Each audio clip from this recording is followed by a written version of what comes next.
Bonjour à tous et bienvenue dans cette nouvelle vidéo où je vais vous montrer comment accéder à la Google SGE. La Google SGE, c'est quoi? C'est une nouvelle fonctionnalité qui est actuellement en bêta, qui est disponible aux États-Unis mais pas en France, qui est une fonctionnalité du coup liée à l'intelligence artificielle et qui en fait va générer un nouvel affichage de réponses plus orienté vers l'intention de recherche de l'utilisateur et une réponse directe plutôt que vers les résultats de recherche et des clics vers des sites web. Donc pour accéder à la Google SGE, il y a quelques étapes très simples et gratuites à suivre qui en fait vont consister à faire croire à Google que vous êtes positionné aux États-Unis et du coup qui vont vous permettre d'accéder à ces fonctionnalités et de participer à, du coup aux phases de test en fait pour Google de cet outil-là. Donc pour commencer, dans un premier temps, ce que vous allez faire, c'est créer un nouveau profil Google. Moi, je l'ai déjà fait. Vous voyez ici test SGE cool. Vous allez faire ajouter ici. Vous allez faire se connecter. Et là, première chose très importante, vous allez remplacer français ici par anglais. OK, États-Unis. Et faire créer un compte pour un usage personnel. Là, je vais pas le refaire parce que je l'ai déjà fait pour moi, mais vous allez du coup créer une adresse Gmail tout simplement en 2 minutes comme vous avez déjà fait au moins une fois. En tout cas, c'est très simple. Et ensuite, ce que vous allez faire, je prends mes notes, donc vous avez créé votre compte Google, vous avez créé votre compte Gmail. Vous allez ensuite devoir changer la localisation. Pour ce faire, moi j'ai pris une extension VPN que j'ai trouvée il y a 10 minutes qui s'appelle CyberGhost VPN. J'ai pas de partenariat avec eux, mais elle marche très bien, donc n'hésitez pas à prendre celle-là ou trouvez-en une autre. Peut-être que vous avez déjà un VPN payant même de votre côté qui sera encore meilleur. Mais du coup ici donc je vais activer mon VPN, je vais demander de se mettre aux États-Unis, j'aurais pu lui demander d'autres pays, mais là je veux me mettre aux États-Unis, donc là je suis connecté. Une fois que je suis localisé aux États-Unis avec mon VPN, du coup je vais aller dans les paramètres de Google et dans les paramètres de recherche pour aller en fait changer dans langue et région la langue d'affichage. Du coup, ce sera l'anglais. Et puis la région du coup qui sera les États-Unis. Hop là. Donc là, je peux retourner en arrière. Une fois que j'ai fait ça, je suis assez bien configuré en fait pour que Google me donne accès à son laboratoire de recherche qu'on va trouver sur labs.google.com. Ici, on descend, on voit un petit peu les choses qui sont en test actuellement. Et ici, on a la Google du coup SGE et on clique sur Get Started.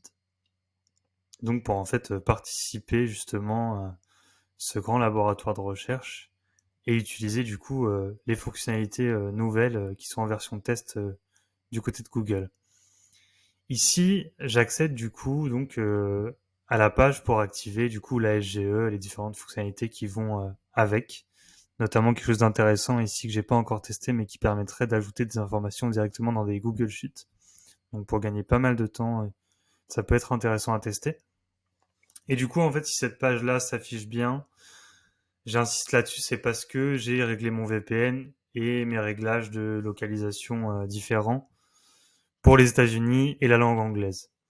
Si vous faites ce test, si vous testez d'aller sur labs.google.com, de cliquer sur Get Started et d'arriver sur cette page, vous aurez un message d'erreur tout simplement qui vous dira en fait que vous n'êtes pas dans la bonne région ou qu'il y a eu un problème, vous ne pouvez pas accéder à tout ça. Donc suivez bien toutes les étapes que je vous ai données, sinon vous n'y arriverez pas, vous pourrez faire l'erreur vous-même pour vous en rendre compte. Donc je suis ici, moi j'ai déjà tout activé, donc vous activez ce que vous voulez, le plus important ici pour nous ça va être d'activer ces deux fonctionnalités-là. Donc là, normalement je suis parfaitement configuré pour accéder à la Google SGE. Donc je vais taper ici par exemple restaurant Lyon.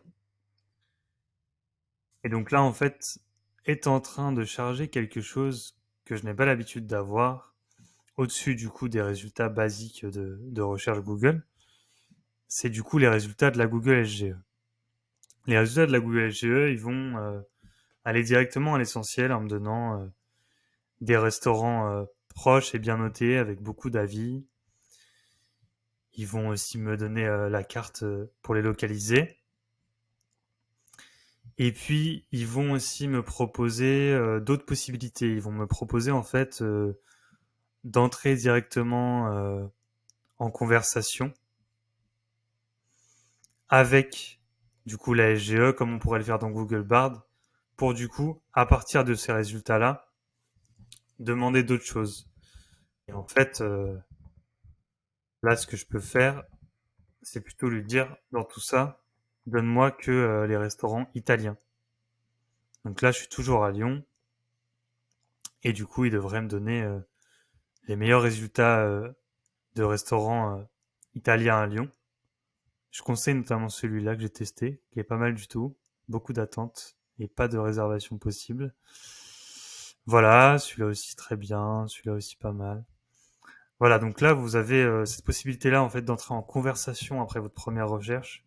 Donc c'est vraiment une IA conversationnelle qui pourrait venir faire concurrence à des solutions d'OpenAI avec ChatGPT, etc.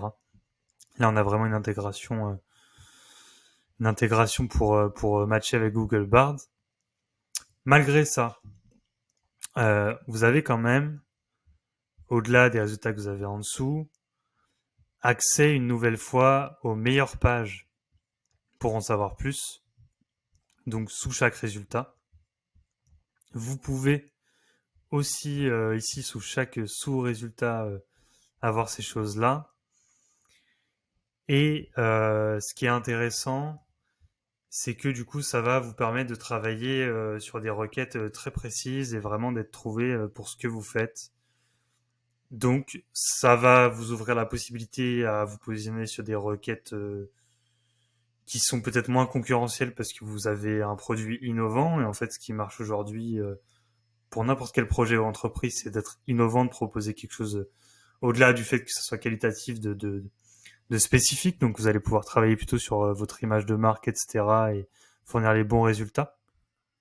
Au-delà des résultats plutôt IA et conversationnels que vous donne la SGE, vous avez quand même dans la SGE directement, au-delà des résultats basiques qui s'affichent en dessous, aussi accès du coup aux meilleurs résultats des sites web pour avoir plus d'informations en fait sur la requête que vous faites. Donc vous n'êtes pas forcément perdant en visibilité parce que vous êtes présent en dessous et aussi à l'intérieur. Alors forcément, il y a des gens qui vont pas aller plus bas qu'ici. Mais du coup, voilà, ça va créer de nouveaux enjeux. Ça va aussi redistribuer un petit peu, je pense, les cartes pour se positionner sur des requêtes de plus en plus précises et qui répondent vraiment à ce que cherche l'utilisateur à 100%. Donc, si vous avez une offre innovante, que vous avez des bons avis, que vous avez du bon contenu et que vous êtes capable d'identifier les bonnes requêtes, vous avez plein d'opportunités pour vous positionner peut-être plus facilement là-dedans, puisque les résultats et les recherches en fait des utilisateurs avec le temps et les années deviennent de plus en plus précis sur Google. Donc j'y vois pas forcément un manque à gagner énorme. Il y aura forcément, je lis beaucoup que ça va être la mort du SEO. Pour moi, c'est important de rappeler quand même la différence entre SEO et référencement naturel. Ce qui va changer avec la Google SGE, c'est les résultats de référencement naturel. Donc, ce que vous affiche Google. Donc en gros, ce que va décider de mettre en avant en premier Google ou pas. On sait que ça évolue encore beaucoup. Il y a encore un article qui est sorti la semaine dernière, j'ai vu, qui a beaucoup été relayé sur ce qui va rester ou pas de la SGE, comment ça va être affiché. Ici, on a un affichage très basique, mais normalement, ça devrait être mieux mélangé avec les résultats basiques de recherche. Ce que je veux dire, moi, c'est que le SEO ne va pas tant changer que ça, et le SEO n'est pas mort et ne va pas mourir, comme je le lis beaucoup sur LinkedIn actuellement. Ce qui change, ça va être le référencement naturel et l'affichage des résultats, mais le SEO, en fait, ça correspond en théorie à l'optimisation de vos contenus de votre site web et du SEO en fait en dehors de votre site web. Donc par exemple des liens qui vont être faits vers votre site web, etc., etc. Pour justement être bien classé dans les résultats de référencement naturel. Donc pour moi, ne pas confondre résultats de recherche chez Google SGE et SEO. Donc forcément, vous allez devoir adapter votre stratégie SEO puisque vous allez devoir vous positionner sur des choses différentes, peut-être parler différemment pour vous positionner dans la SGE. Mais le SEO en tant que tel, c'est-à-dire travailler du contenu sur des mots-clés précis, optimiser des balises, avoir un site en bonne santé, des liens vers votre site, etc. Pour moi, ça ne changera pas beaucoup. Donc voilà, vous pouvez tester cet outil après l'avoir installé du coup avec cette vidéo. Vous pouvez notamment en savoir plus sur ce que je pense de la Google SGE avec l'article en bio qui vous donnera aussi plus d'informations sur la Google SGE, sur le SEO de demain, sur comment vous préparer à 2024 avec des premiers conseils à appliquer dès maintenant. J'espère que cette vidéo vous aura plu. N'hésitez pas à m'écrire si vous avez des questions sur ça, sur l'installation ou sur le SEO en général. Je vous souhaite du coup un bon visionnage, un bon SEO et une bonne journée.